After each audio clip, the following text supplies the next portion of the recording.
मेरा नाम वंदना वर्मा है। बेसिकली मेरा जो बर्थ प्लेस है वो रोहतक है, हरियाणा से ही हूँ मैं। इन लॉज की मेरी फैमिली है, मेरे हस्बैंड है सोनीपत से हैं।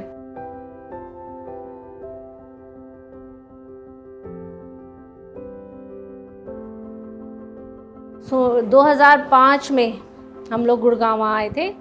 तो एज ए प्रोफेशन तो मैं फैशन डिज़ाइनर हूँ। लड़कियों के लिए क्या होता है, फैमिली में हर कोई मोटिवेट करता है टीचिंग कर लो, बीएड कर लो, टीचर की नौकरी सबसे बढ़िया है महिलाओं के लिए, लड़कियों के लिए। तो वो चीज़ मुझे भी मोटिवेट किया जाता था फैमिली की तरफ से कि बीए कर ली अब बीएड कर ली। नहीं, मुझे नहीं करनी बीएड, मेरे को फैशन डिज़ाइनिंग करनी है। तो एडमिशन ले लिया, मेरा फैशन डिज़ाइनिंग हो गया। फैशन डिज़ाइनिंग होते ही मेरी शादी हो गई। जॉब ज्वाइन करने के बाद मैंने एक्सपोर्ट हाउस में एज ए मर्चेंडाइजर मैंने ज्वाइन किया।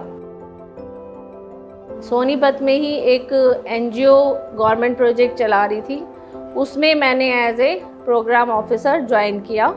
और उनके यहाँ नए प्रोग्राम्स भी कुछ हमने चलाए। ये सोशल वर्क ही करना है चाहे किसी भी तरह से, लेकिन जुड़े रहना है सोसाइटी से। वही आदत हो गई कि निकल रहे हैं गली से, 4 लोग बोल रहे हैं हाँ जी मैडम नमस्ते। तो उस तरह से जब रिस्पॉन्स मिलता है ना सोसाइटी से, तो लगता है कि हाँ हम कुछ हैं, कुछ कर सकते हैं हम। फिर 2012-13 में मैंने अपनी एनजीओ का जो है सेंटर बनाया, वोकेशनल ट्रेनिंग सेंटर। और उसके अंडर हम छोटे छोटे प्रोग्राम्स चला भी रहे थे। कोई अवेयरनेस का चला रहे थे और कोई वोकेशनल पे हमारा ज़्यादा जोर था, क्योंकि मेरा फील्ड था वो। तो हम वहीं उस लाइन में ज़्यादा कंफर्टेबल है। एजुकेशन चाहे थोड़ी कम भी है, लेकिन किसी पर्सन में स्किल है तो वो कहीं मात नहीं खाएगा, वो कहीं ना कहीं अपने हाथ से काम करके कमा के खा लेगा।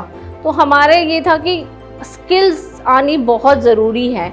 चाहे बच्चा 10 ही पढ़ रहा है, अपना हिसाब किताब करना जानता है, लेकिन उसमें अगर कोई स्किल आ गई, भाई सिलाई का कोर्स कर लिया या ब्यूटी पार्लर का कर लिया, या 12th की बात कराते हैं हम, ये नर्सरी टीचर ट्रेनिंग का कर लिया, या आर्ट एंड क्राफ्ट का। महिला जो होती है ना, वो एक बेस होती है, पिलर होती है एक फैमिली के लिए। और जो हस्बैंड है वो कमा रहा है और महिला घर चला रही है, वो आज से 20 साल पहले का ट्रेंड था।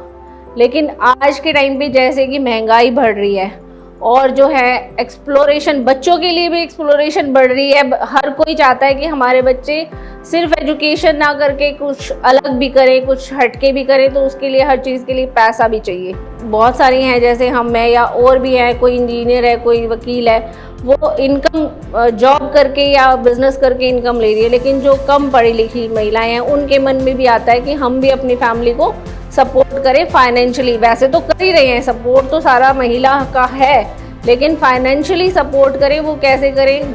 अब बच्चे छोटे हैं, घर में बच्चों को भी देखना है, हस्बैंड को भी देखना है।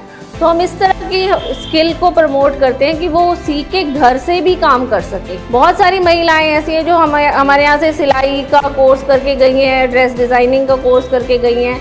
दिन में आपके 2-3 ड्रेसेस भी उन्होंने सिल दिए तो 500 रुपये कहीं नहीं गए एक दिन के।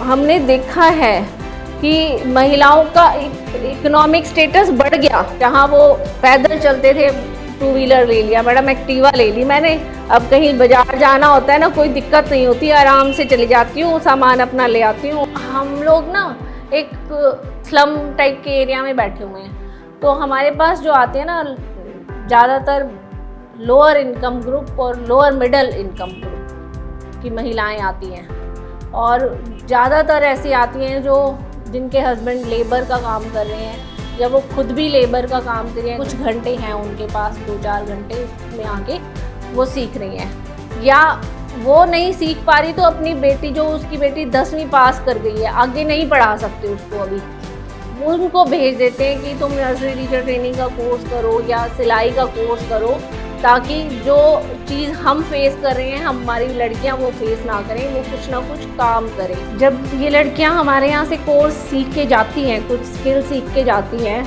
तो वैसे तो हम कांटेक्ट में रहते हैं उनके, कहाँ उन्होंने काम शुरू किया अपना, क्या कमा रही हैं। कुछ अड़चन भी आती है, अगर उनको कोई दिक्कत भी होती है, कुछ नया उन्हें चाहिए, ज़रूरत है, तो वो दिन में रात में जब फ़ोन पे कांटेक्ट में रहते हैं हम। और जब हम लोग भी कोई प्रोग्राम करते हैं यहाँ पे, मतलब कोशिश हमारी रहती है सिचुएशन ठीक रहे तो, क्योंकि एनुअली एक प्रोग्राम हम लोग करते हैं, उसमें क्या है, जो सीख के गई हैं, जिनका बैच कंप्लीट हुआ, ब्यूटी पार्लर वालों का बैच कंप्लीट हुआ, एनटीटी वालों का।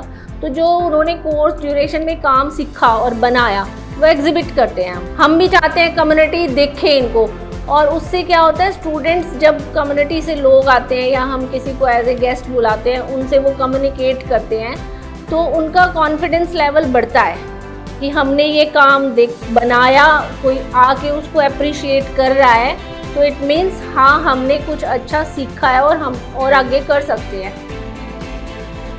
मेरा नाम उर्मिला शर्मा है, मैं राजस्थान से। मेरी 2 पड़ोसन जाती थी JSS में सिलाई सीखने के लिए। मैंने उनको यूँ ही पूछ लिया, आप कहाँ जाते हो? उन्होंने बताया कि हम भाई ऐसे ऐसे जा रहे हैं, तो एक दिन मेरे को भी लेके चलो आप। वहाँ मैंने देखा बहुत सारी लड़कियाँ वही सीख रही है, तो क्यों ना मैं भी सीखूं। फिर धीरे धीरे यूँ किया तो भाई 15-20 लड़की शुरू में वहाँ इतनी थी। टेस्ट वेस्ट दिया तो मैडम ने बोला कि आपका तो बहुत अच्छा है। वहाँ से फिर मैं वंदना मैम ने बताया कि भाई वो ओपन से ITI के भी निकल रहे हैं। तो मैंने बताया कि भाई मैं तो कम पढ़ी लिखी हूँ, 8वीं पास हूँ, मेरे पास कोई ऑप्शन नहीं है भाई ITI करने का। तो कि तू फॉर्म तो भर दे, फिर देखते हैं। फिर उन्होंने फॉर्म भरवा दिया। पहले ITI का भरवाया, फिर 10वीं का भरवाया। ठीक है, फिर वहाँ से ITI भी हो गई। सोनीपत हम पेपर दे के आए, मैम हमारे साथ गई थी, और 10-11 जितने बच्चे थे सब पास हुए थे। लेकिन जब सेंटर मिला तो सबको कोई ना कोई प्रॉब्लम थी भाई, किसी के बच्चे छोटे थे, किसी मेरे बच्चे बड़े हो गए थे। मैडम ने बताया कि आप ज्वाइन कर लो। अब मेरे को तो वहाँ बोलने का भी पता नहीं था क्या। मैम मेरे को शुरू में लेके थी यहाँ सूरत नगर। ठीक है, वहाँ जाके उन्होंने सेंटर दिखाया, यहाँ आना है। वहाँ जाते ही मेरे पास है 30-40 लड़कियाँ हो गई, बहुत सारी।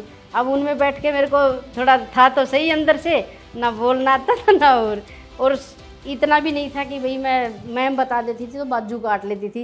वहाँ मेरे को बाजू भी नहीं काटनी आती थी, तो थोड़ा देख लेती थी कि कई महिला हैं अभी भी उनको पता ही ना है कि भाई जाएँ कहाँ या घर से जाके करें क्या। जैसे मेरे को पता नहीं था कि भाई घर से जाके करूँ क्या।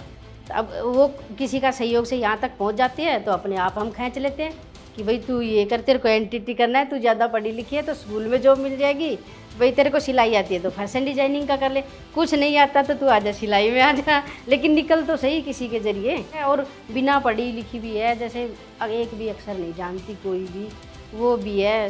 जिसके घर में प्रॉब्लम है वो काजल, एक लड़की आती थी, 4 बहन थी, 4 बहनों में एक भाई था वो भी पैरालाइज था खटिया में, वो लड़की सिलाई करके घर का काम चला रही है।